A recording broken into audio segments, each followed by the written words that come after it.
সকাল থেকে সামনে এসছে, আপনারা হয়তো জানেন সেটা।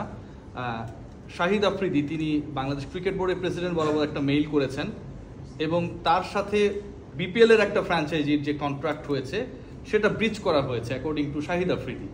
কারণ এটা এমন একজন ক্রিকেটার, এমন একজন লেজেন্ড যে মানে দাবিটা করেছেন এবং প্রশ্নটা তুলেছেন, তিনি প্রধান উপদেষ্টা পর্যন্ত যেতে রাজি, মানে এতটা তিনি খেপে গেছেন বা বিগড়ে গেছেন। রাহাত ফতেহ আলী খান আসলো, তখন আপনারা ওভার পেমেন্ট করে আলোচনায় ছিলেন, অনেকটা আমরা সেরকমই দেখেছি নিউজগুলো। আর শাহিদ আফ্রিদি আসলো, তিনি আন্ডার পেইড, যদিও এটা পেমেন্ট করার দায়িত্বটা হচ্ছে আপনাদের না, এটা হচ্ছে একটা ফ্র্যাঞ্চাইজি। এই যে ফ্র্যাঞ্চাইজিগুলো 2 নম্বরই, প্রতারণা, বাটপারি, এটা কতটুকু ক্রিকেট বোর্ডের ইমেজটাকে নষ্ট করছে গ্লোবালি, নাম্বার 1। দ্বিতীয় যে প্রশ্নটা করবো, যে এই একই ফ্র্যাঞ্চাইজি তারা তাদের যে দেনা বিসিবির কাছে ছিল, পূর্বের দেনা, সেটা আপনি যেহেতু বিপিএল গভর্নিং কাউন্সিলে রয়েছেন, আপনার জানার কথা, সেটা কত পার্সেন্ট পে করেছে? পুরোটা কি পে করেছে? আমরা যতটুকু জানি এখনো বকেয়া রয়েছে, একটু অ্যামাউন্টটা বলবেন কিনা? অ্যামাউন্ট আমি ঠিক বলতে পারবো না, তবে বকেয়া রয়েছে, আগেরটাও পুরো দেওয়া হয়নি, আগেরটা পুরো দেয়নি। এবং আপনি প্রথমে যে প্রসঙ্গটা নিয়ে আসছেন সেটা সবার জন্য খুবই লজ্জা, আফ্রিদির যে ব্যাপারটা আপনি প্রসঙ্গটা উঠিয়েছেন। দ্য ফ্যাক্ট রিমেইনস যে একটা ফ্র্যাঞ্চাইজি কাকে নিয়ে আসবে, মেন্টর করে হোক বা তাদের দলের প্রমোশনের কারণে নিয়ে আসবে, সেখানে আসলে বোর্ড হস্তক্ষেপ করতে পারে না। But at the end of the day এই কর্মকাণ্ডগুলো কিন্তু শুধু বোর্ডকেই না, দেশকেও, দেশের মাথা নিচু করে দেয়।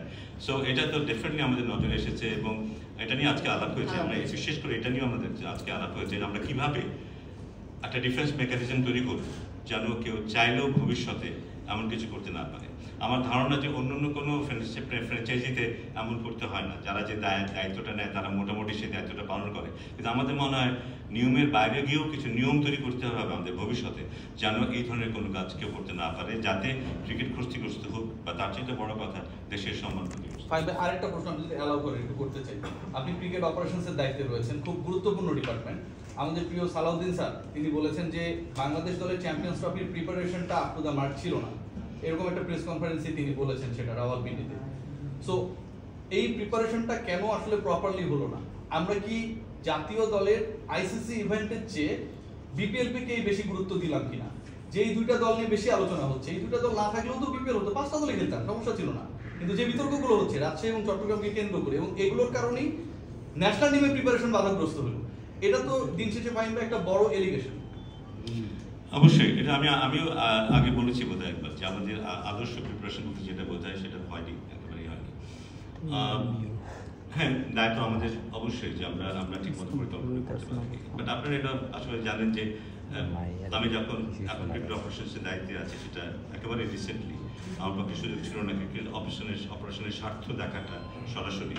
বাট এই আলোচনা যে আগে হয়নি তা নয়, কিন্তু আমরা এমন একটা জটিল পরিবেশের মধ্যে পড়ে গিয়েছিলাম, যে কারণে খুব সম্ভবত পরে আমরা উপলব্ধি করেছি যে আমাদেরকে শেষ মুহূর্তে কোচ বদলাতে হচ্ছে, শেষ মুহূর্তে পরিকল্পনাগুলো নিতে হচ্ছে যে জাতীয় দলের প্রস্তুতি কেমন হবে। কারণ আমরা খুব আশাবাদী ছিলাম, এবার যে বিপিএল দেখেছি, আমাদের ক্রিকেটের যে ফর্ম দেখেছি, আমরা খুব আশাবাদী ছিলাম। কিন্তু আমার ধারণা যে আমরা প্রিপারেশনটা খুব ভালো একটা না হওয়ার কারণে আমাদের এই পারফরমেন্সটাকে ওখানে নিয়ে যেতে পারি।